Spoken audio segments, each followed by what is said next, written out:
कर रहे हैं अपने आप में बेहद ख़ास, क्योंकि जहां आपको वर्ल्ड क्लास एक्सपीरियंस मिलता है ट्रैवलिंग को लेकर, चेक इन को लेकर, वहीं हम बात करते हैं कि कैसे इसके पहले चरण की अगर बात की जाए तो कैसे पब्लिक प्राइवेट पार्टनरशिप मॉडल की तर्ज पर इसे बनाया गया मल्टी मॉडल हब टर्मिनल, जहां पर अलग अलग इतिहास समृद्ध इतिहास के साथ साथ संस्कृति और डिजिटल मीडिया का आप साफ तौर पर यहाँ पर छाप देख सकते हैं कि चेक इन काउंटर जो है आप प्लेन पर चढ़ने से पहले ही चेक इन किया जा सकता है घर से भी। साथ ही साथ कैसे जो परिवहन के अन्य साधन है यहाँ पर ये मल्टी मॉडल जो टर्मिनल है वो एक एक्सचेंज के रूप में काम करेगा।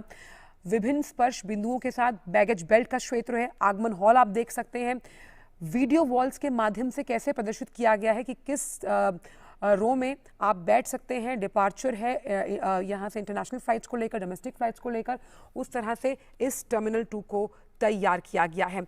और अभी वर्तमान में 2.5 करोड़ लोगों को संभालने, यात्रियों को संभालने की क्षमता है, जो बढ़कर अब 5 से 6 करोड़ हो जाएगी। तो 17 से ज़्यादा सुरक्षा के चेक इन काउंटर्स, टर्मिनल्स जो हैं, और गेट लाउंज में जो बैठने की क्षमता है वो 5,000 के आसपास, उससे कुछ ज़्यादा ही है। तो उस लिहाज से आप देखिए, ख़ास तौर पर जिसका जिक्र हम सुबह से कर रहे थे कि कैसे इसे 100% अक्षय ऊर्जा यानी कि रिन्यूएबल एनर्जी के उपयोग से इसे बनाया गया। ये अपने आप में एक बेंचमार्क है। आप देखिए टर्मिनल 2 का जो डिज़ाइन है उसमें आपको संस्कृति की झलक भी मिलेगी, जो इतिहास है बेंगलुरु का उसकी झलक भी मिलेगी, लेकिन साथ ही साथ जो मॉडर्न टेक्निक है, मॉडिफिकेशन है, वो भी। तो क्योंकि ये टर्मिनल आप यहाँ देख सकते हैं, हरित क्रांति क्यों बगीचे जैसा नज़र आ रहा है टर्मिनल। हम जानते हैं कि बेंगलोर को garden of cities of garden के रूप में जाना जाता है, उद्यान के शहर के रूप में इसे इस उपाधि से अलंकृत किया गया है। यहाँ पर चलकर देखिए आपको ऐसा महसूस होगा, हम तो स्टूडियो से देख पा रहे हैं, जैसे एक बगीचे में चलने का अनुभव है।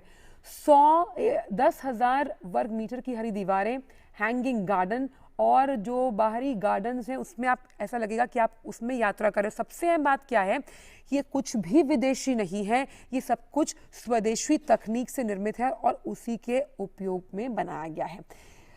तो अब आपको लगेगा आप एयरपोर्ट पर नहीं, लगातार होता है ना कि एयरपोर्ट पर बहुत ज़्यादा भीड़ भड़का, लेकिन क्योंकि इसकी क्षमता को बढ़ाया गया, चेक इन काउंटर्स के लिहाज से इमिग्रेशन के लिए काउंटर दोगुने किए गए हैं। यात्रियों को संभालने का सबसे ज़्यादा जो बोझ होता है वो चेक इन और इमिग्रेशन काउंटर्स पर होता है, पर इनको अगर बढ़ा दिया गया है, दोगुने किए गए हैं काउंटर, तो इससे यात्रियों को काफ़ी मदद मिलेगी।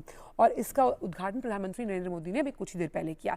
अब जो लोग कर्नाटक घूमने आना चाहते हैं उनके लिए वर्ल्ड क्लास एक्सपीरियंस पर्यटन के लिहाज से ये कहीं ना कहीं कर्नाटक की जो जीडीपी है उसमें इजाफा करेगा।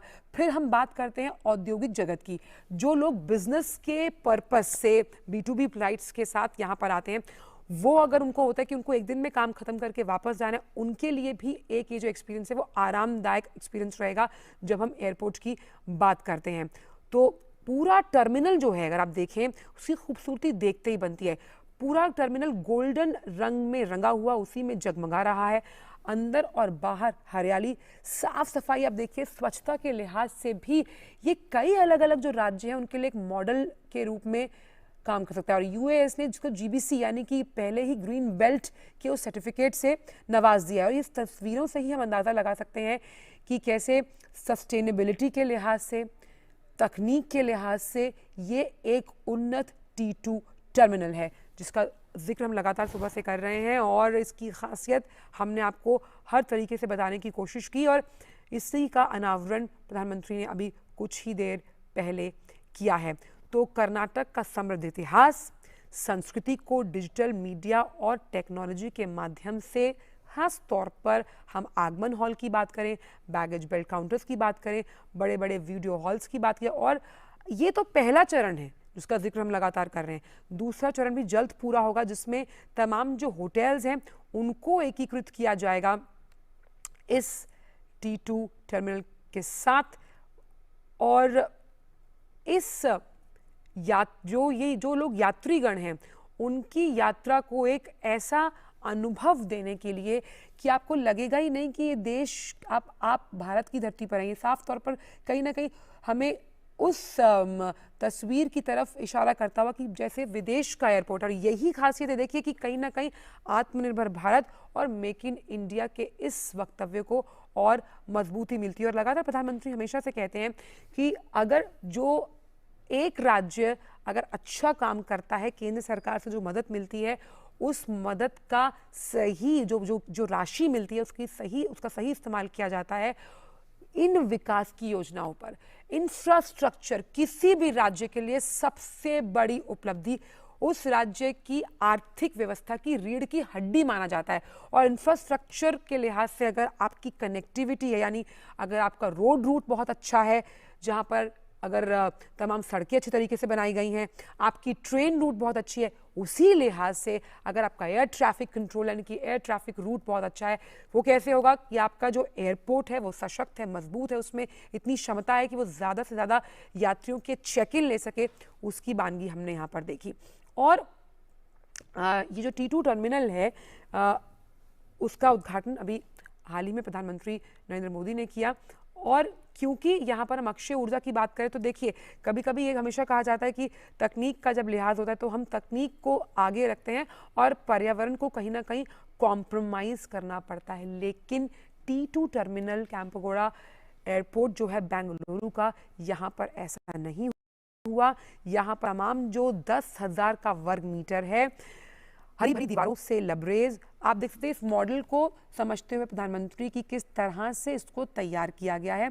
और इंजीनियरिंग का भी तो देखिए, मास्टर प्लान को देखते हुए प्रधानमंत्री की इंजीनियरिंग का भी तो बेजोड़ नमूना है ना ये, जिसको हम समझने की कोशिश कर रहे हैं कि कैसे यात्रियों की संख्या को बढ़ाया गया, चेक इन काउंटर्स को दोगुना किया गया है और तकनीक के साथ साथ पर्यावरण को भी साथ में लेकर चलना है।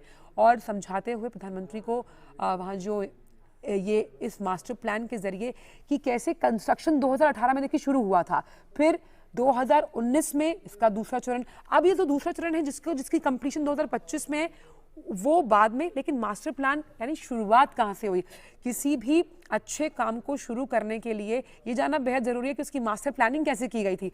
उसी का जायजा लेते हुए, उसी के अनुभवों को सुनते हुए, ये प्रधानमंत्री हमेशा करते हैं, चाहे हम वंदे भारत के उनके सफर के अनुभव की बात करें या कोई भी। अक्टूबर 2018 में कंस्ट्रक्शन देखिए हुआ था, पहला पिलर सितंबर 2019 में डाला गया। तो कुछ भी चीज़ बहुत जो आपकी आर्थिक प्रगति से जुड़ी हुई है, इंफ्रास्ट्रक्चर से जुड़ी हुई है, उसमें बहुत बेहतरीन आर्टिकुलेशन की ज़रूरत है, पैनी निगाह की ज़रूरत है। और उसी मास्टर प्लान के नज़रिए से प्रधानमंत्री इस सब को समझते हुए, आइए दिखाते हैं आपको एक वीडियो भी दिखाते हैं कि किस तरह से इस मास्टर प्लान को इसी सोच के साथ हमारी सरकार ने उड़ान योजना की शुरुआत की। Had a vision to make flying easy for the common man. That vision, along with the Government of India's National Civil Aviation Policy announced in 2016, has transformed the aviation sector in India. Air passenger numbers in India more than doubled from 160 million in 2014 to 341 million in 2019. With a network of 29 international and 92 domestic airports and more airports and routes in the pipeline, India is one of the fastest growing aviation markets in the world.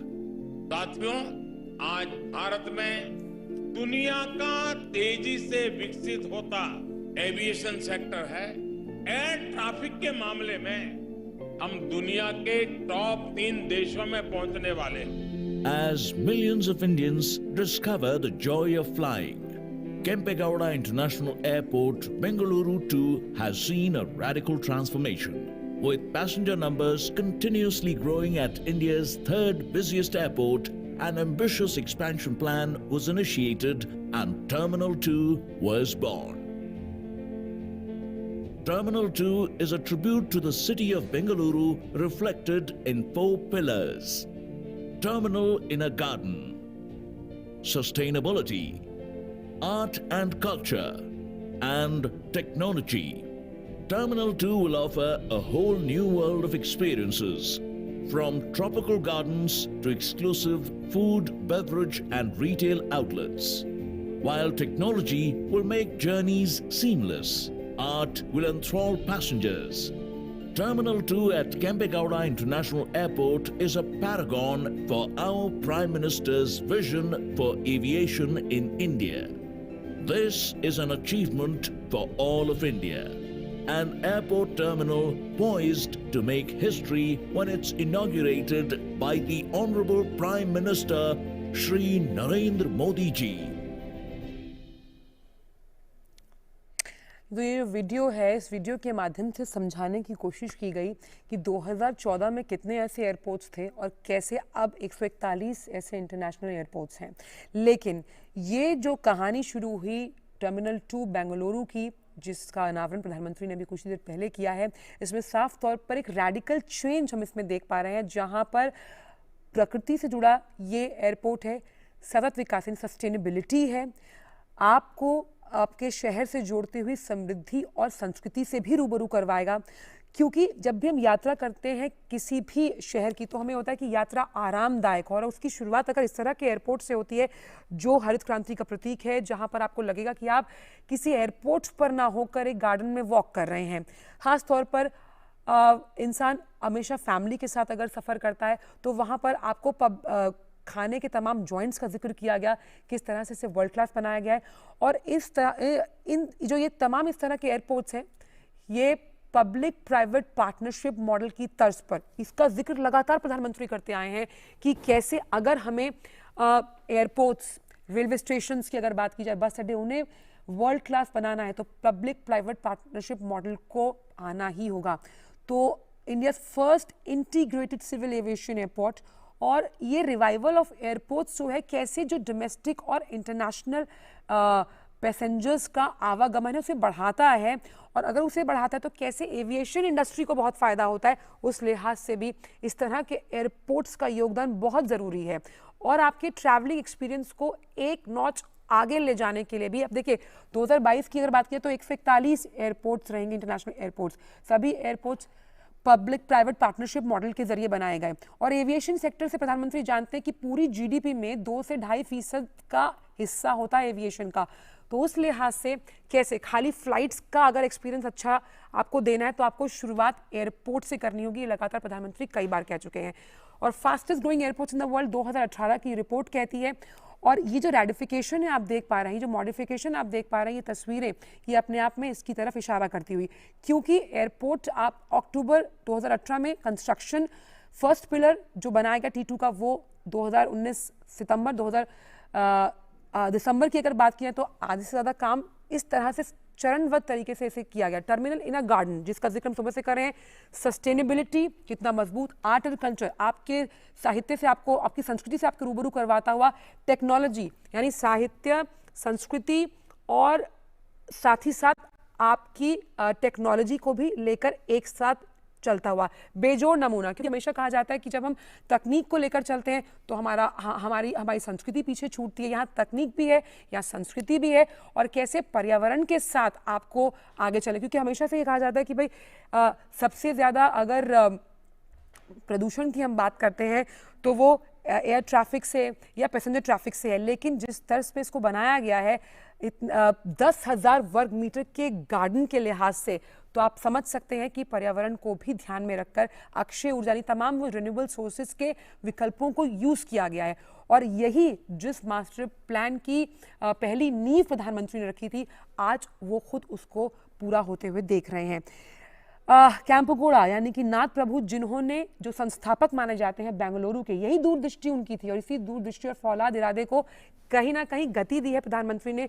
जब हम T2 terminal की बात करते हैं, public private partnership का जो model है वो यही बताता है कि कैसे जब हम आर्थिक प्रगति की बात करते हैं जिसमें इंफ्रास्ट्रक्चर का बहुत बड़ा योगदान होता है, क्योंकि इंफ्रास्ट्रक्चर जो है उसका जो जेस्टेशन पीरियड होता है वो बहुत बड़ा होता है। यानी अगर आपने एक योजना के बारे में आपने मास्टर प्लान सोचा तो उसको पूरा करने में भी वक्त लगता है। तो चरणबद्ध तरीके से कैसे उसे पूरा किया गया, ये इसकी एक बारीकी को समझते हुए प्रधानमंत्री की किस तरह से पहला हमने स्तर पार किया, फिर दूसरा और फिर उसके बाद तीसरा। और क्योंकि यहाँ पर जब हम यात्रा के सुगम और सहज होने की बात करते हैं तो पर्यटन के लिहाज से, यानी कि एक पंथ दो काज, औद्योगिक विकास तो होगा ही, निवेश भी होगा, लेकिन साथ साथ आप ये देखिए कि पर्यटन के लिहाज से जो लोग कर्नाटक जाना चाहते हैं, तो उसका भी एक्सपीरियंस आपके लिए वर्ल्ड क्लास। और तमाम अलग अलग राज्य भी इससे कहीं ना कहीं उदाहरण ले सकते हैं, सीख ले सकते हैं कि जो पैसा केंद्र सरकार द्वारा आता है, अगर उसका विश्वसनीय तरीके से जवाबदेही के साथ इस्तेमाल किया जाए, तो आप देखिए आप अपने शहर की तस्वीर कैसे बदल सकते हैं। आयशा हमारे साथ जुड़ गई हैं। आयशा, आखिरकार कैंपेगौड़ा टर्मिनल 2 का उद्घाटन प्रधानमंत्री द्वारा कर दिया गया। एक ऐसा एक्सपीरियंस जो सस्टेनेबिलिटी भी आपको प्रदान करता है, आपको आपके शहर की संस्कृति से जोड़ता है, और तकनीक के लिहाज से तो उन्नत है ही। जी हाँ, बिल्कुल। अब D2 टर्मिनल जो है उसका उद्घाटन हो चुका है। अब ये ऑफिशियली बैंगलोर के लोगों के लिए ये एक ऐसी सुविधा है जिसके जरिए बैंगलोर के लोग ईज ऑफ लिविंग और ईज ऑफ डूइंग बिजनेस का और भी एडवांस तरीके से कर सकते हैं।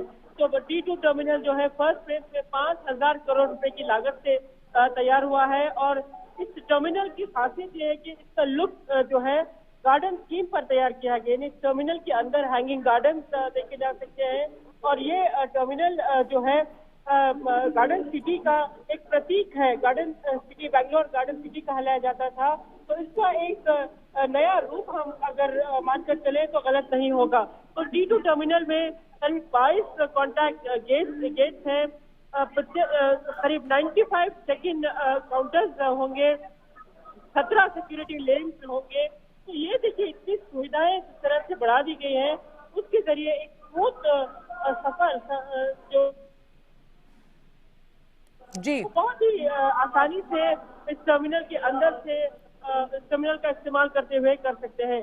और इस टर्मिनल पर खास बात यह है कि एक समय में इस टर्मिनल पर 5,000 से ज्यादा लोग बैठ सकते हैं, यहाँ पर इस टर्मिनल का इस्तेमाल कर सकते हैं।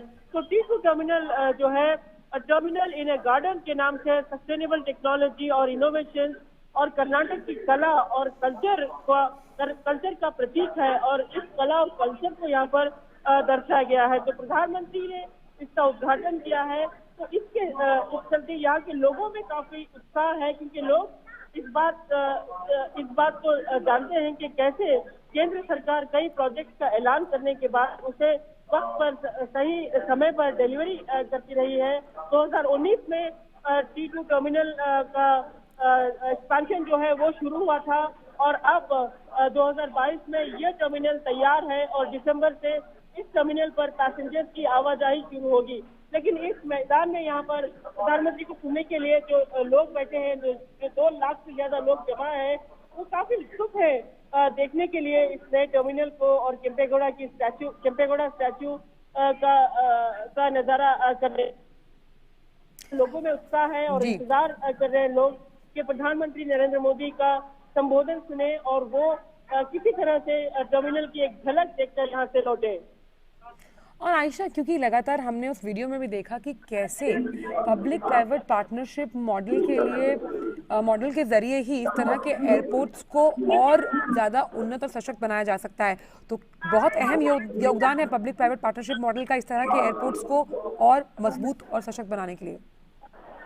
जी हाँ, बिल्कुल। बैंगलोर इंटरनेशनल एयरपोर्ट के खासियत की इसी आधार पर रही कि शुरू से ही Bangalore international airport limited company float की गई, और ये पब्लिक प्राइवेट पार्टनरशिप के तहत इस एयरपोर्ट को शुरू किया गया।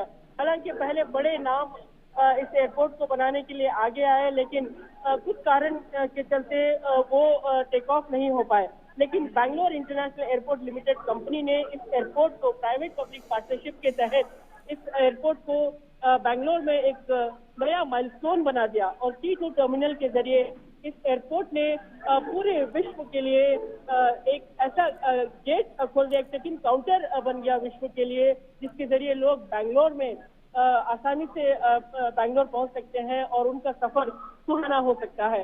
तो फिलहाल इस टर्मिनल पर जो दिसंबर से यहाँ पर फ्लाइट इस रनवे 2 पर फ्लाइट की लैंडिंग और टेक ऑफ होगी, उसके बाद से यह टर्मिनल पूरी तरह से सक्रिय होगा, और यहाँ पर लोग आसानी से इस टर्मिनल को एक्सेस कर सकते हैं।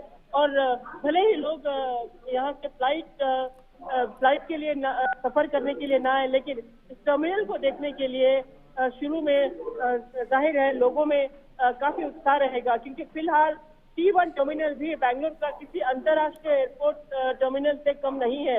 इस एयरपोर्ट पर कई सुविधाएं हैं, एयरपोर्ट के अंदर और एयरपोर्ट के बाहर भी। एयरपोर्ट के बाहर जब आप निकलते हैं तो पूरी तरह से एक शॉपिंग एरिया है, एक मॉल जैसी, ओपन मॉल जैसी जैसा कॉम्प्लेक्स यहाँ पर बना हुआ है। और कई लोग इस एयरपोर्ट टर्मिनल पर वीकेंड मनाने के लिए पहुंचते हैं। तो अब T2 इससे भी ज्यादा अत्याधुनिक है और अत्याधुनिक टेक्नोलॉजी से बनाया गया है। तो जाहिर है ये एक नया रिकॉर्ड और एक माइलस्टोन है बेंगलोर की ग्रोथ स्टोरी के लिए। और क्योंकि हम लगातार इसका जिक्र कर रहे हैं कि कैसे आप राज्य के पर्यटन में तो इजाफा होगा ही होगा, वहीं औद्योगिक निवेश में भी बढ़ोतरी होगी, क्योंकि जब इस तरह का एयरपोर्ट होता है तो आवागमन की प्रक्रिया और आसान, क्योंकि चेक इन काउंटर्स को बढ़ाया गया है, यात्री क्षमता में भी इजाफा किया गया है। जी हाँ, बिल्कुल। यात्रियों के लिए तो ये सुविधा है ही, लेकिन उद्योग जगत के लिए ये टर्मिनल एक वरदान है, क्योंकि कई अंतर्राष्ट्रीय फ्लाइट्स जो है इस टर्मिनल के साथ जुड़े सेकेंड रनवे पर लैंड हो सकती है। और बेंगलोर से ही करीब 19 अंतर्राष्ट्रीय देशों के लिए कई कनेक्टिंग फ्लाइट्स हैं। तो जाहिर है ऐसे में जब कनेक्टिविटी स्मूथ होती है, ट्रांसिशन स्मूथ होता है, तो शहर में इन्वेस्टमेंट आना आसान हो जाता है। जैसे कि मैंने आपको पहले भी बताया कि बेंगलोर में हाल ही में ग्लोबल इन्वेस्टर्स मीट के तहत कर्नाटक सरकार ने 7.5 लाख करोड़ रुपए का निवेश जो है अट्रैक्ट किया है। और ये 7.5 लाख रुपए का निवेश जल्दी ही जो MOUs है उसे ट्रांसलेट करके इन्हें रियलिटी प्रोजेक्ट में कन्वर्ट कर दिया जाएगा। और कर्नाटक सरकार ने करीब 2.5 लाख करोड़ के प्रोजेक्ट को अभी से हरी झंडी दिखा दी है। तो आप अंदाजा लगाएं कि इतनी बड़ी तादाद में जब इन्वेस्टमेंट हो रहा है, जब ग्लोबल इन्वेस्टर्स शहर की ओर रुख कर रहे हैं, तो इस तरह का टर्मिनल होना वाजिब है। इस तरह के टर्मिनल का इस्तेमाल जो है वो ईज ऑफ डूइंग बिजनेस के लिए बेहद अहम है। बेहद ये टर्मिनल देखा जाए तो कर्नाटक में, खासकर बैंगलोर में एक नया अध्याय, एक नया golden gateway to the south बनकर सामने आएगा। और हमने देखा इन तस्वीरों में आयशा कि किस तरह से प्रधानमंत्री पूरी तरीके से समझते हुए कि जब इस मास्टर प्लान की नींव रखी गई, पहला चरण हमने देखा कि जो 2018 अक्टूबर में, फिर पहला पिलर डाला गया सितंबर 2019 में, यानी चरणबद्ध तरीके से कैसे इस काम को तवज्जो दी गई, तरजीह दी गई कि भाई इसे अपनी समय सीमा में पूरा करना है। और ये जो डेडलाइन है, यही तो विश्वास बहाली है, जो वायदा किया गया उसे पूरा किया गया। जी हाँ, बिल्कुल सही कहा आपने। ये डेडलाइन जो है प्रधानमंत्री या केंद्र सरकार की खासियत है कि टाइम पर डिलीवरी होना, हर प्रोजेक्ट को टाइम पर डिलीवरी होना। पिछली बार में जब प्रधानमंत्री बैंगलोर आए थे तो उन्होंने अफसोस जताया कि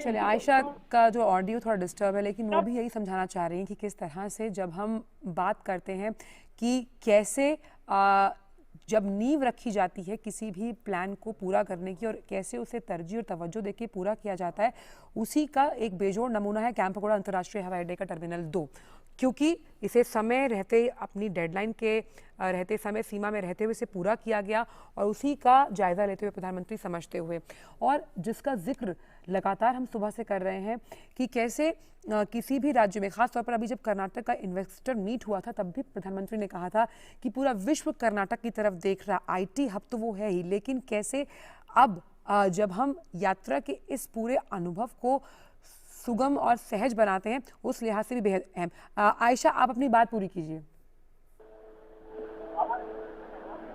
जी आंचल, जैसे कि मैं बता रही थी कि कर्नाटक में जिस तरह से उद्योग को बढ़ावा मिल रहा है, उसके बाद ये टर्मिनल खासकर ग्लोबल इन्वेस्टर्स के लिए एक नया रास्ता बनेगा, एक gateway for development in south Asia के तौर पर उभर कर सामने आएगा। तो ऐसे में प्रधानमंत्री ने आज टर्मिनल लॉन्च किया है तो कई लोगों की उम्मीदें भी इसके साथ बढ़ जाती हैं। और आपने बात की डेडलाइंस की, प्रधानमंत्री नरेंद्र मोदी हर बार डेडलाइन को लेकर हमेशा से बंध रहे हैं।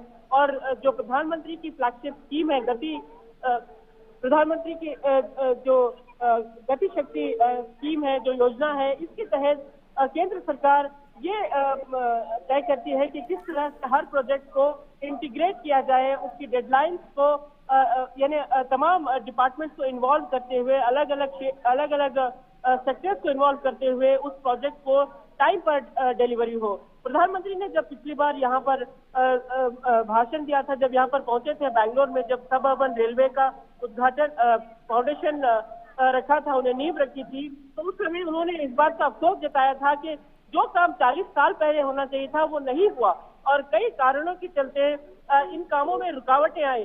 तो एक इच्छा शक्ति जरूरी है, एक पॉलिटिकल विल बेहद जरूरी होती है इस तरह के प्रोजेक्ट को अंजाम देने के लिए, और ये इच्छा शक्ति जो है केंद्र सरकार राज्य सरकार से मिलकर इसको ग्राउंड लेवल पर पूरी तरह से लागू करती है। तो जाहिर है इस तरह से प्रोजेक्ट जो है तेजी से लागू किए जा सकते हैं, टाइम पर डिलीवरी होगी और लोगों के उम्मीदें और जो खासकर ईज ऑफ लिविंग और ईज ऑफ डूइंग बिजनेस का जो एहसास है और जो लोगों में इसको लेकर उम्मीदें हैं, इन उम्मीदों पर केंद्र सरकार और कर्नाटक सरकार पूरी तरह से खरी उतरती है। तो प्रधानमंत्री नरेंद्र मोदी हमेशा से डबल इंजन सरकार पर जोर देते रहे हैं और ये सही भी है। जब केंद्र सरकार कुछ योजना लॉन्च करती है तो कर्नाटक सरकार इन योजनाओं को दूर दराज तक पहुंचाने के लिए हर वो रास्ता अपनाती है जिसके जरिए ये स्कीम्स लोगों तक पहुंचे, सुविधाएं लोगों तक पहुंचे, इंफ्रास्ट्रक्चर का ढांचा जो है उसे और मजबूत किया जाए। तो आज का दिन ऐतिहासिक दिन है कर्नाटका में बैंगलोर इंटरनेशनल एयरपोर्ट की जमीन पर, जहां पर एक तरफ आप एक अत्याधुनिक एयरपोर्ट का T2 टर्मिनल देख रहे हैं, तो दूसरी तरफ केम्पेगौड़ा की स्टैच्यू का अनावरण हो रहा है, जो स्टैच्यू ऑफ प्रोस्पेरिटी यानी समृद्धि की स्टैच्यू के नाम से विश्व भर में जानी जाएगी। और ये विश्व रिकॉर्ड है, ये पूरे विश्व में एक रिकॉर्ड है कि ये 108 फीट ऊंची मूर्ति जो है पूरे विश्व में पहली ऐसी मूर्ति है जो किसी भी शहर के संस्थापक के नाम पर यहाँ पर इंस्टॉल की गई है। तो ये इतिहास जो है बैंगलोर इंटरनेशनल एयरपोर्ट पर आज देखने को मिल रहा है। आंचल, बिल्कुल आयशा, ये भी तो ऐतिहासिक है कि जिस तरह से नाथ प्रभु की उस ऊंची प्रतिमा का अनावरण किया जाएगा, लेकिन जो सपना उन्होंने एक इस तरह के बेंगलुरु शहर का देखा था, जो अपने आप में काफ़ी फौलाद से मजबूत इरादों के साथ वो सपना था, और उसी तरह के आर्टिकुलेशन के साथ वो शहर बनाया जाएगा, उसकी बानगी हम इस एयरपोर्ट के तर्ज पर देख पा रहे हैं आज।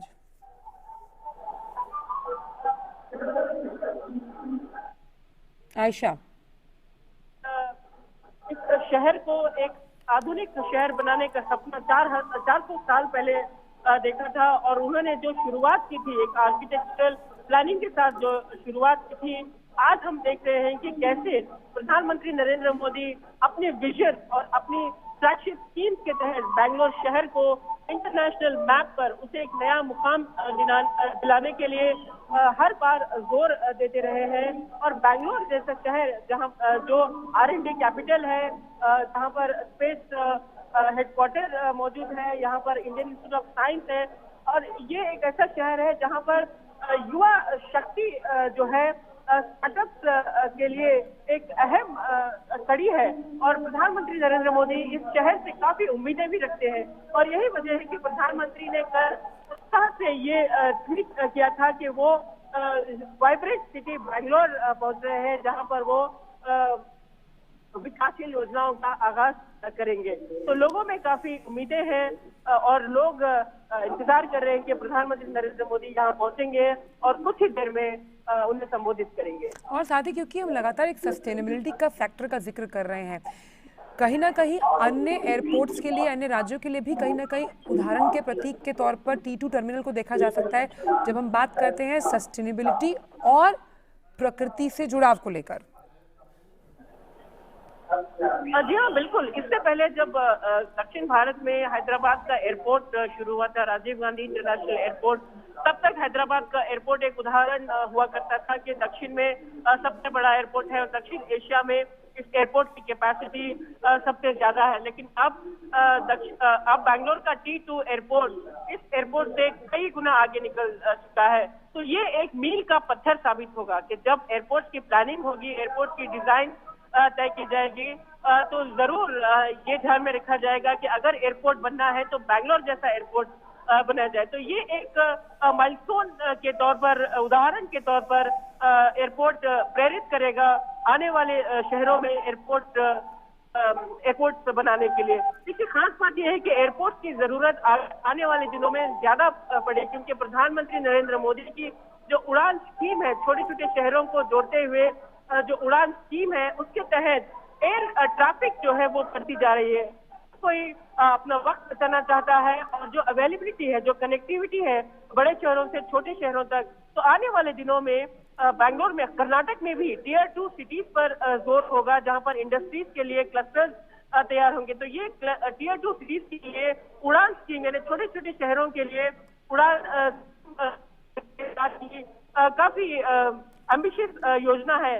इसके तहत एयरपोर्ट की मांग बढ़ती जाएगी और ये इंटरनेशनल एयरपोर्ट, जो बैंगलोर इंटरनेशनल एयरपोर्ट है, एक मील का पत्थर साबित होगा, जिसके तहत एयरपोर्ट की डिजाइनिंग और एयरपोर्ट की जो सुविधाएं एयरपोर्ट पर होनी है, जो होनी चाहिए, उन तमाम सुविधाओं का उदाहरण दिया जाएगा। और पैसेंजर्स भी यही उम्मीद से एयरपोर्ट से पहुंचेंगे कि क्या ये एयरपोर्ट बैंगलोर के स्टैंडर्ड को मैच करेगा। तो ऐसी सूरत में T2 टर्मिनल जो है, जो 5,000 करोड़ की लागत पर तैयार हुआ है, उसका फर्स्ट फेज आज प्रधानमंत्री ने उद्घाटन किया, उसे डेडिकेट कर दिया। तो दिसंबर से इस एयरपोर्ट पर आवाजाही शुरू हो जाएगी और आम जनता जो है, लोग जो है, इसे देखने के लिए आगे आ सकते हैं। बिल्कुल, इसे USGBS के प्लैटिनम रेटिंग से भी अलंकृत किया गया है। तो अभी अनावरण हुआ और उससे पहले ही कहीं ना कहीं कई ऐसी उपाधियों से